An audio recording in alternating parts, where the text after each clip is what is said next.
You also using, because we've been talking a little bit about quartal harmony, quartal and quintal harmony, and how it was sort of introduced into jazz with, Coltrane and that era, and it sort of suggests pentatonic melodies and maybe more chromaticism. And I noticed that you were kind of using those kind of voicings when you were playing. Can you talk a little bit about that, about like trying to play inside and outside the tonality? I guess you were kind of sticking more to the Phrygian modality. That's two sort of topics for me. Three, pentatonics and fourths and fifths, and then playing outside. I'll try to address them sequentially. It's scatterbrain.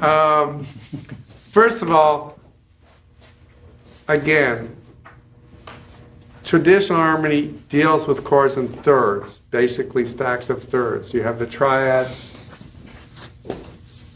you have the seventh chords, you have the ninth, you have the 11th, and the 13th. It's all thirds. And so that will determine or suggest a mode. We have several mode choices for each color. So if I choose Lydian, for instance, we have the diatonic triads, C Lydian,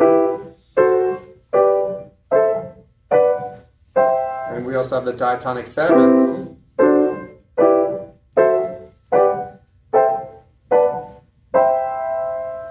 Okay, so this is a very, very interesting difference between a Lydian harmony and a major scale harmony, because a Lydian harmony has a major seventh on 5. Okay, so that's one way of, first of all, just very basically and very quickly, each mode is its own tonal center. I know that you have all learned that C Lydian is what of what? 4. Yeah. Okay. You will now forget that. Because if I do this,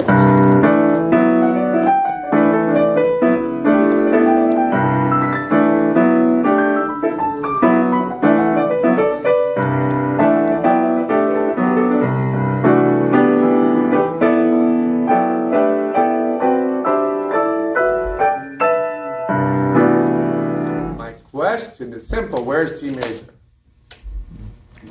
Nowhere. There's no G major. It's C Lydian. C Lydian is our tonic. It's an interesting way to find the modes of the major scale faster, because you've all studied the major scales on your instrument first.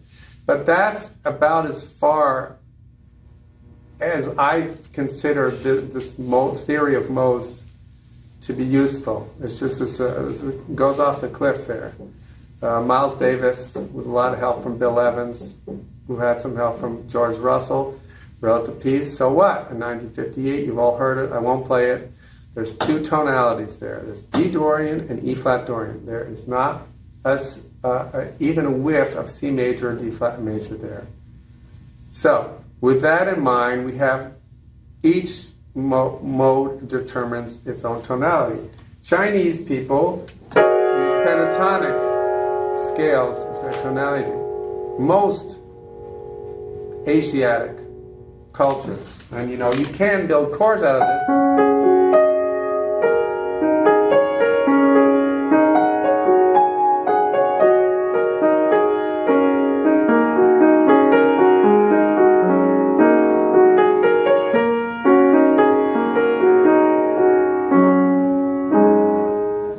It's like instant Chinese music. I'm not an expert at Chinese music, but I mean, I could do it with the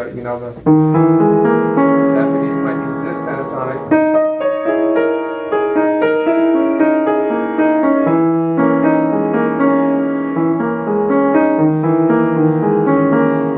It's a tonality. It's a 5-note tonality. So there's no way to make progression within that, right? Like within a 5-note tonality. Okay, my answer to that would be to look at Chopin's G-flat major etude, which is built exclusively of the G-flat major pentatonic scale in the right hand, but he throws in the kitchen sink in the left hand. It's entirely based on the here. And also I would recommend that you look at Alexander Cheryetin's music, including his concert etudes. So there are ways to get progressions, but harmonized with other tools, with other notes outside of the scale. So let's go back to our C Lydian. That's your first question. So how do we organize fourth chords? You can also make 3-note fourth chords. So our tonality, instead of having diatonic sevenths or diatonic triads, we now have diatonic 3-note chords and fourths, which are perfectly unaugmented. So our tonic chord is now C major 7, sharp 4, no 3. Our second degree is D7 sus 4, no 5, but that's not really essential. Same thing on 3, same thing on 4. Our dominant chord is now a major 7 sus 4. And then you have 2 more chords with dominant 7 sus 4. So that's our tonality in 3-note chords and fourths in C Lydian. We can get more specific and richer if we go to 4 notes. Our tonic chord is now a C major 7 with a sharp 4. Our second degree is now a D7 sus 4. This can be either called an added 3, or we can consider it a 17th as an upper structure. 9, 11, 13, 15, 17. And so on. So you can analyze the 3-note and 4-note and the 6-note chords. If you are single-note people, you can play all this as arpeggios. And you can treat that with permutation. You can take 3-note groups, and instead of doing 1, 2, 3, you have 6 orders and 3 notes, so you can decide to do 2, 1, 3. So this is an excellent way to build your technique, to learn the modes in a very concrete and practical way, and to extend the intervals that you play on your instruments. If you're a pianist, you can take this to another level, because since we have 2 hands and we can do totally independent things with our 2 hands, we could decide to do the same thing in the same mode in 2 different keys, or different modes in the 2 hands. So I mean, let's take a really basic.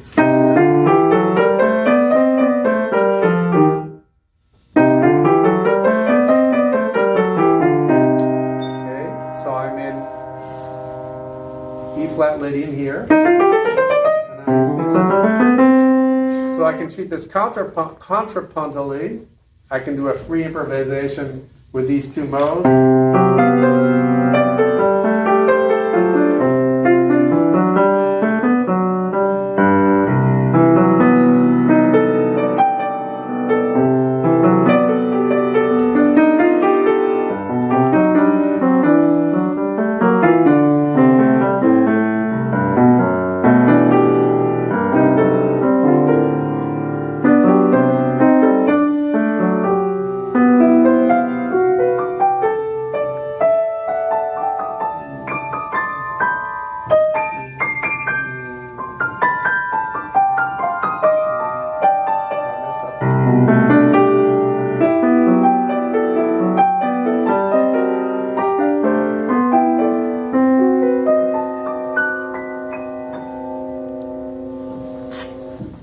I'm in 2 Lydian modes simultaneously.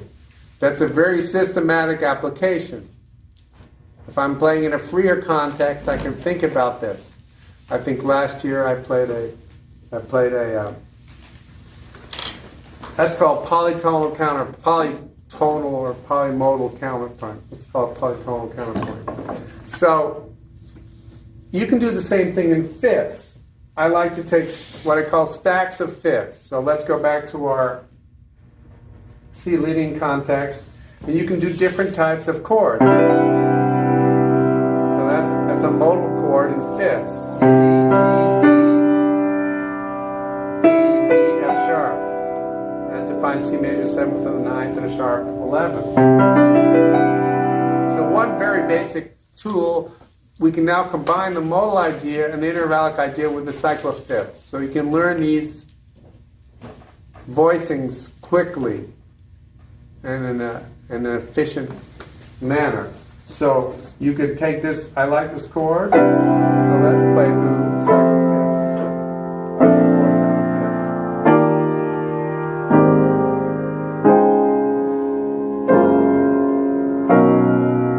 Piano players don't look at your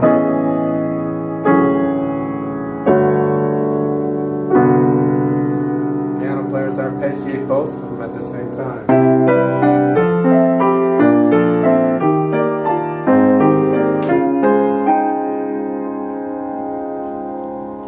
Or do it in contra notion.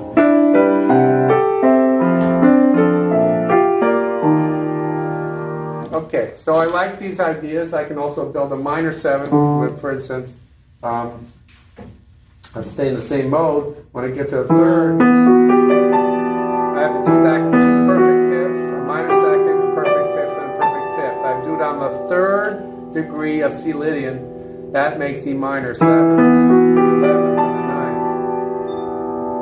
So that's another structure that you should definitely learn in the cycle. Okay, so I like fourths and I like fifths. Why not combine the two in the same chord?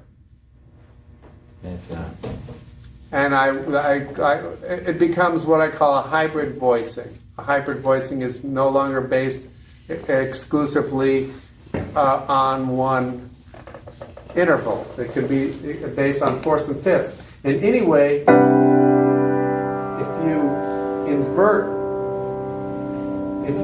the situation, you can use the same rules. So I still consider this basically a fourth voicing, although there's a little cluster in the middle because I have this fourth, I have this fourth,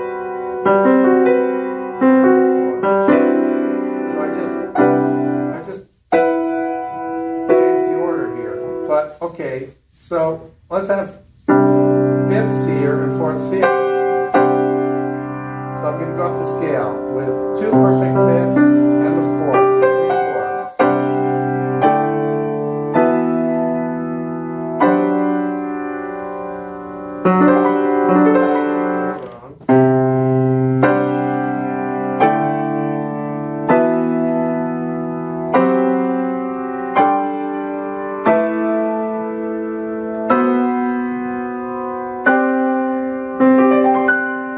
That's one very basic way, but I mean, you could take this one here, the two perfect fifths, and you could even put the fourth chord.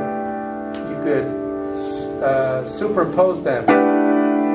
I still consider this a hybrid chord because I have the fourth chord here, even though it's overlapping with the fifth chord. And this chord you can use. A sus 4. You can use it as an E minor 7. You can use it, of course, as the C Lydian sound.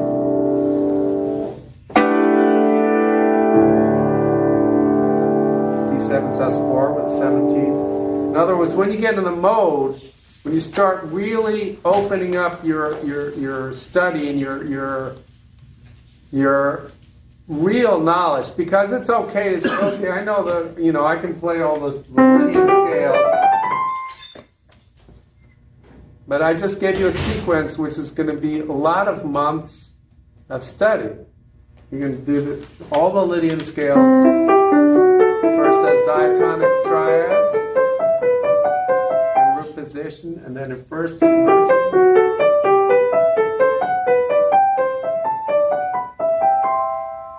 And then in second version, and then the diatonic sevenths. Also eventually in inversions. How about this? This is a nice exercise.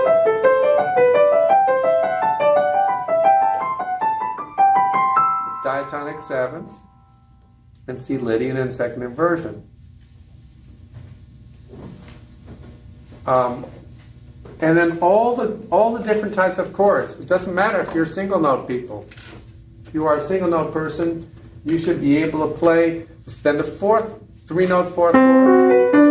A real basic move is up and down.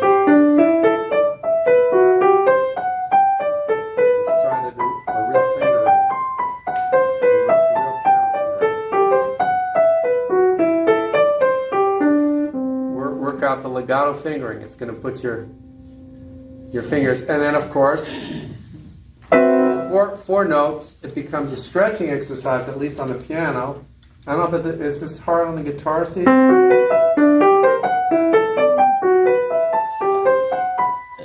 If you go beyond 4 notes, it gets harder. But with 4 notes, 4 notes, it kind of lays better, because it's the guitar's tuned in 4s essentially, Right. So it's easier to do that. But you have that third in there. Yeah, you got the third. So, but anyone can play this. If you're a trumpet player, or, guitar player, guitarists can do this in chords too. And then start applying permutations. 3-note fourth chords, 4-note fourth chords.